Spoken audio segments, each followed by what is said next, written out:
के दीवाना होने तन पाता न जाऊं मोड़ के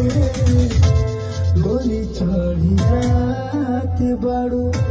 होलिए में छोड़ के गोली चढ़ी जात बाड़ू होलिए में छोड़ के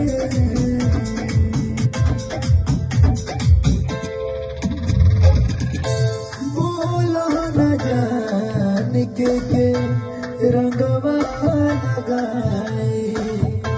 हंस के धधा के अंगवा लगाए बोला न जान के रंगवा लगाए हंस के धधा के